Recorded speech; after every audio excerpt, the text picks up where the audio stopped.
Hi, my name is Stephen Giramont. I'm a photographer with a studio here at Artworks, Galleries and Studios on the south side of Richmond. I specialize in images of the desert Southwest, and I invite you to come down and see my work, especially during Fourth Fridays celebrations at Artworks from 7 to 10 in the evening. You can find me at the gallery. I'd like to talk to you today about a couple of images that I have in my gallery. One of them is named Sunrise in Larkin's Garden and was shot in overlooking Dead Horse Point State Park in southeastern Utah. The story behind this is the observation platform at Dead Horse Point is where most images of Dead Horse are taken from. I arrived in the pre-dawn gloom and noticed a very interesting pine tree on a ledge about 20 feet below the observation platform, and made it a mission to find out how to get down to that ledge so I could use that pine tree as the subject of my image. So in the pre-dawn gloom, I found a way of getting down there by climbing down about 10 feet over some very large boulders onto this ledge, and framed up the image and waited for sunrise to appear. Now, just outside the frame of this image is a large boulder, and I found carved into that boulder the words Larkin's Garden. And it's a sandstone boulder, so the lettering was rather weathered, and given that it's the desert Southwest, you can't really tell if that lettering has been there for 100 years or if it was carved yesterday. It was a very interesting image, and when I came back east and posted this image on my blog, I mentioned the carving in the rock and had a picture of it. And some months later, a gentleman from Utah wrote a reply to my blog posting and told me the background story of the name Larkin's Garden.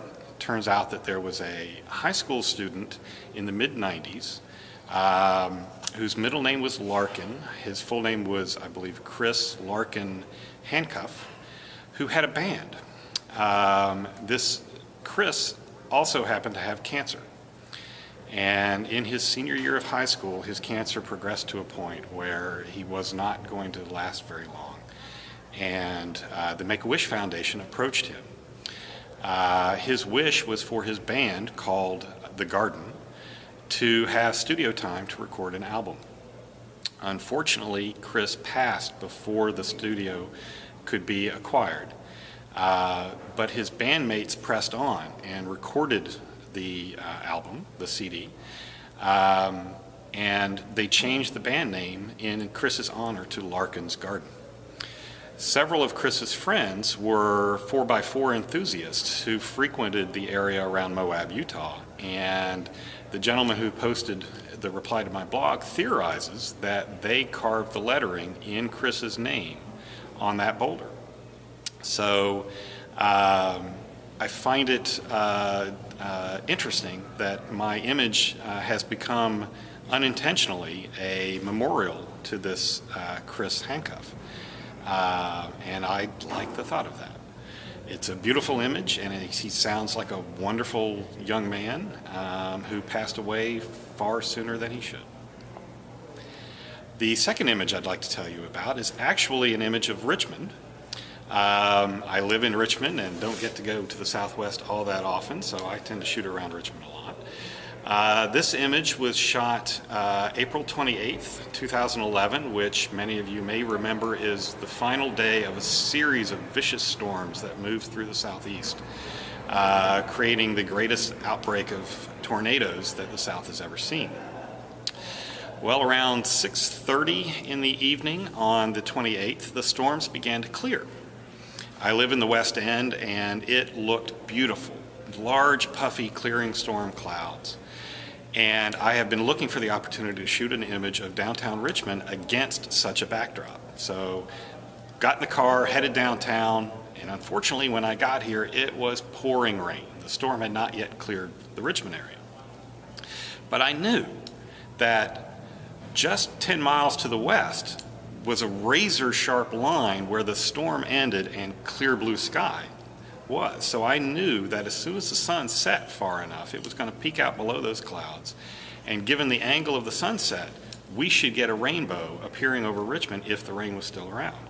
So grabbing an umbrella and my camera gear, I headed out onto the footbridge to Belle Isle. Managed to set up my camera on the tripod with one hand holding the umbrella and the other hand and my teeth trying to get this camera on the tripod without getting it soaked, and waited. And sure enough, about 10 minutes later, the sun started to peek out below those clouds and a rainbow started to appear. 10 minutes after that, gorgeous rainbow spanning the river with the end of the rainbow right over Richmond, and I got this shot. What is interesting is that the rain stuck around for the better part of an hour, and I have never seen a sunset rainbow before.